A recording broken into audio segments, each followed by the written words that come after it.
Pasti ada jatuh bangunnya. Jatuh paling sakit tuh Bisa dibilang single fighter di umur segitu tuh emang benar-benar udah memunar ya. Dengan gaji 600 ke? 700 ya, gitu. pokoknya ada nggak sesuatu barang yang benar-benar kau idamkan begitu, yang kau beli? 13 lah ya, 13-14 itu masih ada perkumpulan nakal-nakalnya gitu. Iya.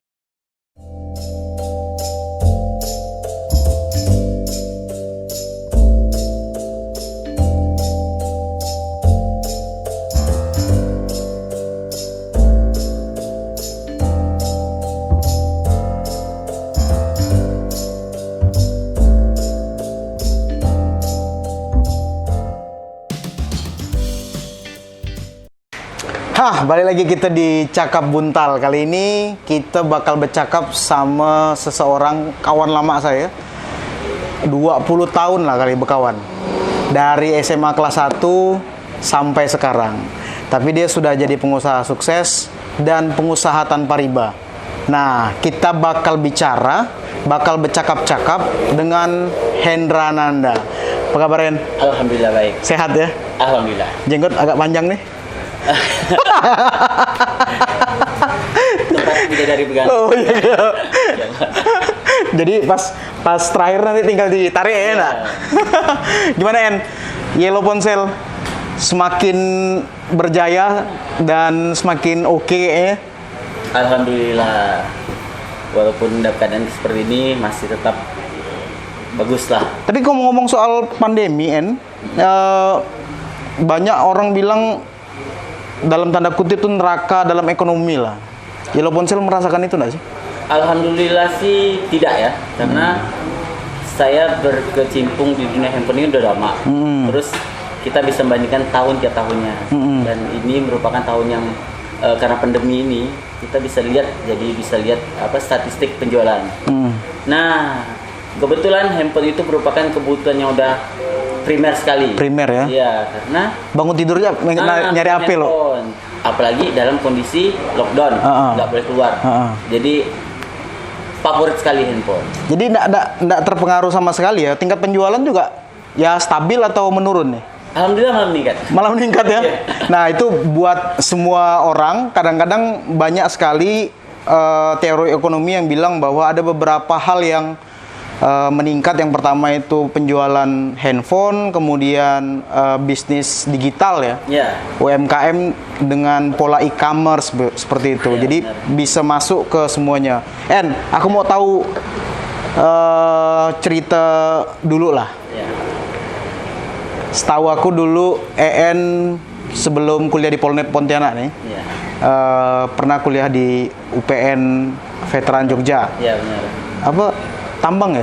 Bukan, teknik industri. Teknik industri ya? Di Pontianak belum ada. Waktu itu belum ada ya? Belum ada di Pontianak. Teknik industri, kemudian karena dana, akhirnya pulang ke sini. Benar. Dan jadi penjaga SPBU di Simpang Kota Baru. Benar. Di depan HKBP atau sekarang sampingnya Rumah Radang tuh. Benar. En, Ya. cerita dong soal itu. Kalau untuk perjalanan hidup ya namanya juga saya ditinggal orang tua itu dari kecil sekali. Jadi ibu saya ditinggalkan saya umur 4 tahun, dan bapak itu meninggal ketika saya umur menuju 7 tahun. Jadi bisa dibilang single fighter di umur segitu tuh emang benar-benar udah memupuk saya tuh jadi pribadi mandiri gitu jadinya. Jadi nggak masalah untuk masalah kerja apa segala itu biasa. Mandiri, tak takut sama siapa-siapa. Yes. Jadi ingat dulu waktu di asrama, kalau di asrama itu kan senior tidak pernah salah, dilawan sama dia. Dan dia selalu jadi provokator. Itu proses. Jadi ketika dia ribut sama senior misalnya, semua pasti akan ikut dukung dan bela dia. Sampai aku nendang bohlam depan kantin ya, nak. Sampai pecah. Jadi, En, itu perjalanan yang panjang yang mungkin orang nggak banyak tahu. Kadang-kadang kan orang banyak ngelihat udah sukses aja kan, udah kayak sekarang gitu loh. EN sih nyaman kalau ngomong berusaha, kemudian harus mulai dari bawah. Rupanya memang mulainya dari penjaga SPBU, dan aku ingat dulu dirimu tuh menawarkan ke semua orang waktu itu zaman BBM kalau nggak Iya, salah. zaman BB. Servis keliling, Yes. ngambil HP bekas, Benar. mau diserviskan sama aku ya, harga cincai lah loh, Ya, dia bilang benar. gitu. Itu tuh mulai menyukai itu kenapa? Ada yang mendorong atau memang melihat bahwa suatu saat ini jadi peluang nih? Jadi dulu waktu zaman BlackBerry itu saya tumbuh di zaman BlackBerry dan mengenal tuh benar-benar zaman BlackBerry. Padahal sebelum-sebelumnya juga saya ambil tuh namanya Nokia. Tapi waktu zaman BlackBerry kok ini benar ada peningkatan pesat dibanding dengan zaman sebelumnya, di era sebelumnya. Nah pada saat itu saya ikutlah sama orang walaupun saya nggak digaji. Saya ikut salah satu toko handphone yang lumayan terkenal di Pontianak. Sebut namanya dong. Tara Silindo. Itu namanya. Yang bawa dirimu siapa? Saya dulu tuh saking pengennya punya BB, jadi saya uang gaji saya itu saya belikan BB. Namun ketika Gaji di? saya kerja di PLN tapi sebagai itu teknisi ya. Jadi pada waktu itu pengen sekali pakai BB. Namun Itu setelah jadi jaga SPBU atau gimana? sebelum. Oh, sebelum. Kalau SPBU itu saya di zaman kuliah. Oke. Jadi Pas zaman kuliah di Polnep ya? Di kuliah Polnep. Jadi saya tuh kerja sambilan di SPBU dan ngajar di salah satu, saya lupa namanya, bimbing belajar dia. Nah, itu saya juga pernah belajar. Jadi sambil belajar. Nah, jadi setelah lulus saya kerja di PLN. Nah, di PLN itu tahun 2010 saya sebagai teknisi dan masih belum organik. Honor lah. Honor ya. Jadi, Dengan gaji 600 ke? 700 iya, pokoknya total dengan kompensasi gaji uang makan tuh 1,2. 1,2 ya? Dengan uang makan. Jadi Itu udah selesai kuliah tuh? udah selesai kuliah. Nah, jadi saya sebenarnya banyak kerja.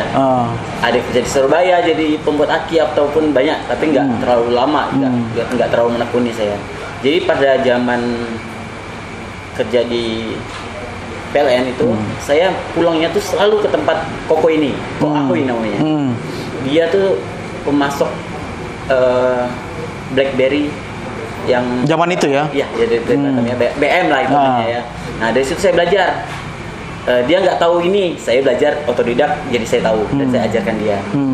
Begitu seterusnya. Ujung-ujungnya saya ada inisiatif untuk berhenti kerja di PLN dan menekuni jual beli smartphone dengan gratis tadi tuh, gratis. Ini untuk menarik perhatian karena saya baru terjun. Nah, jadi saya datanglah ke rumah-rumah untuk menawarkan jasa itu jasa install ulang. Dulu BB itu terkenal sekali stuck logo, nah, itu kan. Jadi saya datang tuh bawa laptop, dan laptop itu saya pinjam sama teman saya. Itu pun pinjam ya? Iya, pinjam. Laptop itu saya pinjam. Saya ingat sekali karena laptop itu tuh benar-benar berjasa ya.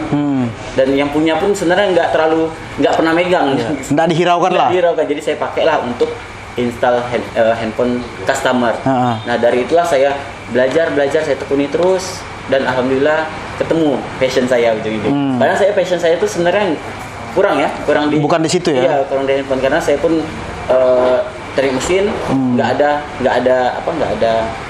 hubungannya lah. Nggak ada hubungannya lah dengan. Nggak ada jalurnya dengan handphone. Nah, kalau misalnya untuk menekuni dunia handphone itu benar-benar baru waktu kerja di PLN. Oke. Yang menarik adalah ketika kita tekun, maka kita akan berhasil. Itu kan kata-kata yang kita dapatkan dari dalam asrama tuh kan. Ketika kita tekuni sesuatu, maka suatu saat sesuatu itu bakal menghasilkan. Nggak bicara duit dulu nih. Nah, kok bisa akhirnya menekuni itu gitu loh? Kok akhirnya ya udahlah aku pilih jalur inilah. Apa sih alasan utamanya? Dasarnya apa? Sebenarnya untuk menentukan saya harus buka counter handphone ya. Sebenarnya counter handphone. Pemula baru dan dengan keterbatasan, saya mencoba ini. Itu 2009 ya? 2010. 2010 ya? Memulai 2010 dan bertemulah dengan teman-teman yang SMA dulu kan. Yellow itu coba jelaskan. Yellow itu nama orang sebenarnya. Coba sebutkan. Jadi yellow itu benar-benar bukan warna kuning. Tapi itu benar ketiga teman saya yang termasuk saya yang join waktu itu join membangun usaha ini. Jadi usaha ini dibangun dengan Yendi. Yendi. Terus LL itu Elon. panggilan sehari-hari saya waktu di asrama yaitu Elon, dan W-nya itu Helmus. Ya, Nah, dan Helki. ketiga ini semuanya dan kedua orang ini itu dia sekarang udah menekuni Bidang masing-masing. Yang satu polisi, Kapolsek di Kalimantan Selatan. Iya. Yang satunya bosnya Gojek di Pontianak. Iya benar. Jadi alhamdulillah tiga ini udah masing-masing. Jadi alhamdulillah saya pun dengan tanpa bantuan mereka berdua ini sebenarnya luar biasa yang untuk dua orang ini kan, karena mereka lah pendiri Yellow Ponsel sebenarnya. Iya. Namun karena mereka kesibukan masing-masing dan penjualan masing-masing, jadi saya pemilik jadinya. Nah, titik tolak atau transformasi dirimu akhirnya bisa mengembangkan bisnis. Pasti kan bisnis tuh nggak langsung seperti sekarang nih. Dengan countermu yang ada di Jalan Gusti Hamzah di Pancasila. Sebelumnya ada di depan BPKP juga di Pancasila, begitu komplek BPKP ya. Akhirnya pindah begitu ya. Pasti ada jatuh bangunnya. Jatuh paling sakit tuh kayak mana waktu itu? Waktu itu saya nakal sih, makanya saya jatuh ya. Jadi waktu tahun Nakalnya peluk nih. Aduh. Nakal lah ya. Nakal laki-laki lah ya. Nakal laki-laki. Oh. Jadi waktu tahun sebelum nikah lah ya. Sebelum nikah. Istri saya nanti katanya jadi tahun 13 lah ya, 13-14 itu masih ada perkumpulan nakal-nakalnya gitu. Jadi kita masih mengenal dunia malam apa, tapi saya tidak narkoba ya. Tapi yang lainnya tuh itulah. Jadi itulah bisa kemarin tuh jatuh. Gara-gara ya jatuhnya duit habis, ketipu atau gimana? Pertama nakal ya. Yang kedua campur ditipu lagi. Nah, jadi sama teman sendiri. Sama teman sendiri. Tapi bisnis kalau nggak ketipu nggak bisnis. Kan keren tuh kalau misalnya kamu ditipu berapa? 50 juta. Kan bayangkan ditipu aja 50 juta ya. Lagi. Nah, itulah seperti kalau bisnis kalau nggak ditipu itu bukan bisnis.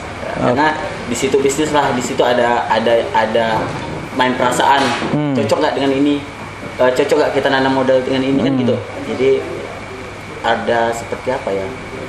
Kalau dibilang judi nggak cocok ya, karena kita nggak mempertaruhkan sesuatu. Tapi kita teknik marketing lah. Iya. Nah itu tadi aku udah mention soal teknik marketing. Beberapa tahun belakangan sejak dirimu hijrah, ya bolehlah dibilang hijrah ya.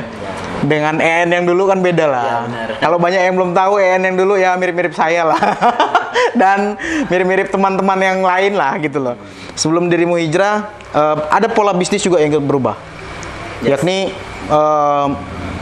mengutamakan dan mengedepankan ekonomi syariah tanpa riba, menolak semua jenis kredit, dan kemudian tanpa bunga. Seperti itu. Kenapa akhirnya memilih itu? Apakah hanya untuk mengikuti ajaran agama atau memang punya sesuatu yang ini sebenarnya menarik nih. Ini yang sebenarnya diajarkan oleh agama. Sebenarnya ini memang tuntunan kita untuk hidup. Apakah karena itu atau ada hal lain? Sebenarnya kalau bagi saya itu apalagi lah yang mau dicari ya. Karena bukan kita harta ataupun yang berkaitan dengan materi itu bukanlah tujuan sebenarnya. Karena saya juga udah punya anak, punya ini, dan saya harus menafkahi istri saya dan anak saya itu dengan yang halal. Ya. Walaupun saya nggak berani saya menolak semua hal jenis riba, kita nggak tahu juga ya. Karena dunia ini mudah sekali Allah membalikan hal yang positif dari kita bisa jadi keluar dari negatif kan. Tapi minimal udah ada duluan lah ya. Caranya seperti tidak menerima kredit, kemudian mengagunkan sesuatu seperti itu.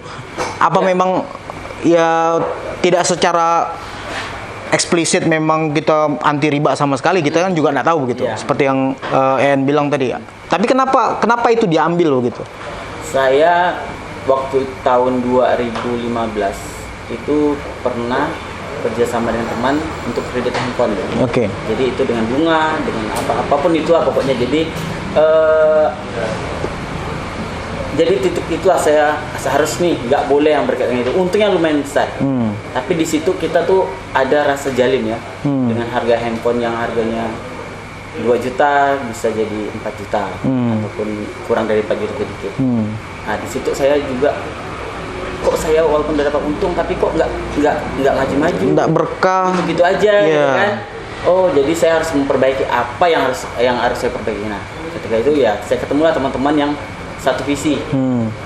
Kalau satu gaya lah ya untuk Iya. jualan. Oh, rupanya ini emang nggak boleh gitu, Bang.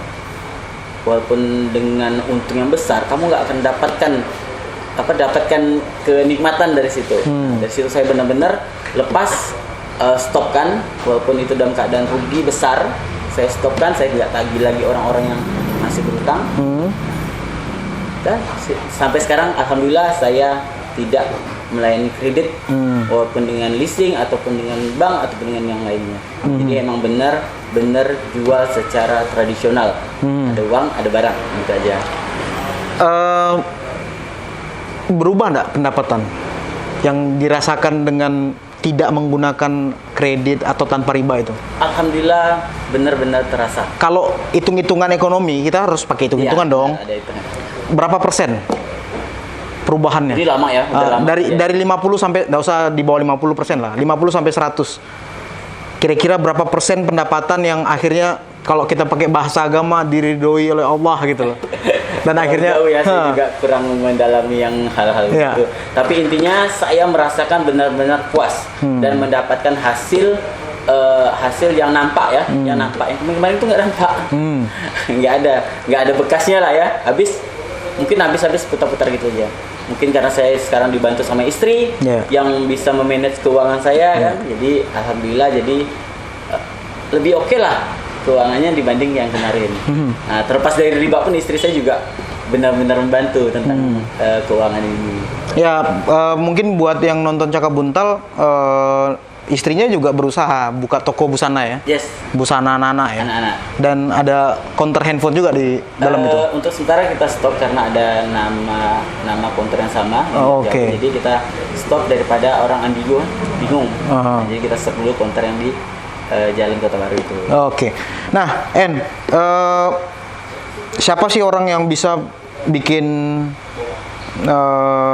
EN akhirnya masuk begitu ke jalur syariah seperti ini, ekonomi syariah? Sebenarnya tidak ada yang mengarahkan saya ke arah sana.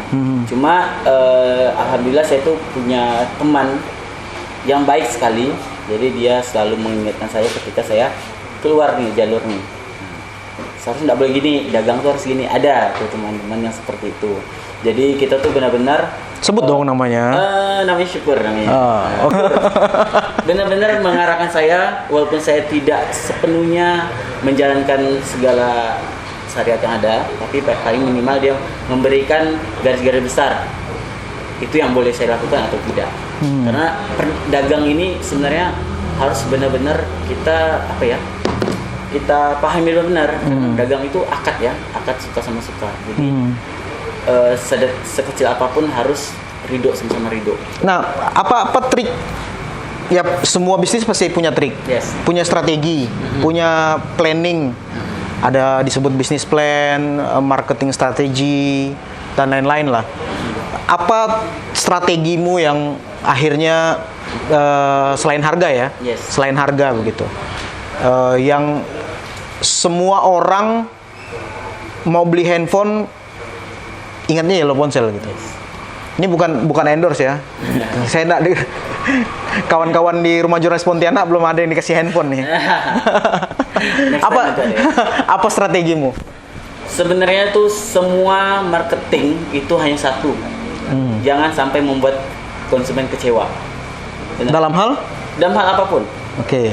Pertama ya kalau misalnya dalam hal jual beli, jangan sampai mereka tuh nggak enak maksudnya tuh. Kok datang, kok kita sambut dengan yang lesu-lesu semua ya, nggak segar kan, jadi mereka pun nggak enak.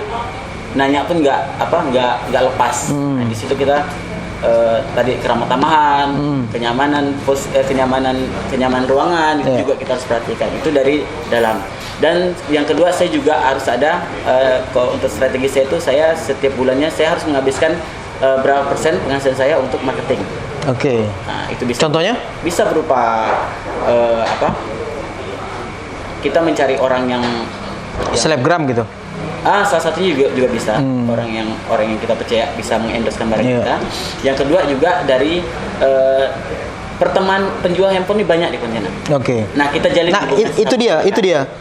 Itu yang mau kutanyakan, cuman udah masuk ke situ kan. Kolamnya ini kan sama nih. Ibarat kolam ikan ya. Mungkin penonton Cakap Buntal bisa membayangkan seperti itu. Ibarat kolam ikan, kalian ini sama-sama mancing di kolam yang sama. Yes. Tapi kenapa dirimu yang ya cukup bersaing lah dengan yang lain dan bisa mendapatkan customer yang lebih banyak seperti itu? Satu kata, branding. Oke. Ya, branding itu namanya. Jadi Yellow Ponsel tuh udah membranding dirinya kalau itu tuh dia hanya menjual resmi. Jadi dengan kata seperti itu, insya Allah orang juga berpikir positif nih. Jangan-jangan ngambil dari JDID enggak? Jadi apa ya? No. Jadi semenjak Yellow Ponsel tuh benar-benar sekarang tuh emang fokus penjualan resmi. Oke. Nah, di luar dari itu juga dia membranding dirinya tuh layanan pernah jualnya harus lebih oke. Karena banyak tuh orang jual handphone setelah beli datang lagi udah nggak tahu tuh yang apa belinya di mana. Jadi kita tuh benar-benar ada kedekatan dengan konsumen. Oh, beli di sini, oh ini abang yang namanya ini nih. Itu juga benar-benar orang tuh lebih lebih ya abang Yellow jadi kan gitu. Jadi itulah salah satu saya membranding diri dengan resminya tadi, dengan keramaan tamah. Jadi orang tuh benar-benar ingat dengan kita. Dan bisa dicek sebenarnya ketika kalau dia selebgram itu biasanya wajar saja followernya puluhan ribu. Tapi ini toko ponsel bisa 30 sekian ribu, 32.000 ya sekarang ya. Ya. Follower di Instagram. Ya. Jadi dia bisa swipe up sekarang. Udah bisa swipe up, usap ke atas seperti itu di akun Instagramnya. Nah, ini kan sangat mendorong penjualan seperti itu. Yes. Oke, yang pertama harga bersaing lah. Bahkan bisa dikatakan lebih murah. Kemudian ada bonus-bonus kayak tempered glass, kemudian apa namanya? Silikon ya? Silikon, headset dan lain-lain. Selain itu apakah memang kedekatan emosional yang menjadi salah satu orang akhirnya kembali lagi ke tempatmu dan akhirnya menjadi marketing mulut ke mulut? Iya, benar. Repeat order tuh kebanyakan dari orang dia mengajak temannya lagi. Karena kita datang nggak hanya udah beli HP selesai pulang bawa bungkusan nggak gitu kita. Kita kata orang tuh saya pun nggak suka dengan bahasa basi ya. Tapi kalau dia datang kita sambut dengan baik, terus kita tanya namanya, sebut namanya, orang tuh pasti oh abang ini masih ingat nama saya, kan gitu. Itu tuh benar-benar jadi salah satu trik saya lah untuk biar orang tuh datang lagi gitu. Terus di samping itu juga saya memfokuskan penjualan online juga. Oke. Makanya kapan fokusnya? Fokus tahun berapa waktu itu? Itu tahun 2018 saya baru mengenal Instagram. Oke. Jadi tahun 2018 itu saya benar-benar baru. Berbeda nggak tingkat penjualannya? Jauh sekali. Jauh ya? Jadi benar-benar dengan penjualan di Instagram ataupun dengan marketplace lainnya, tapi saya fokus ke Instagram, itu benar-benar penjualan itu meningkat lumayan drastis. Oke. Dan banyak sekali reviewer handphone itu yang punya akun YouTube. Nah, ini Yellow Ponsel juga punya akun YouTube, bisa di Yellow Channel. Di search aja Yellow Ponsel di search YouTube, dan jangan lupa di subscribe. Jangan lupa juga subscribe Rumah Jurnalis Pontianak.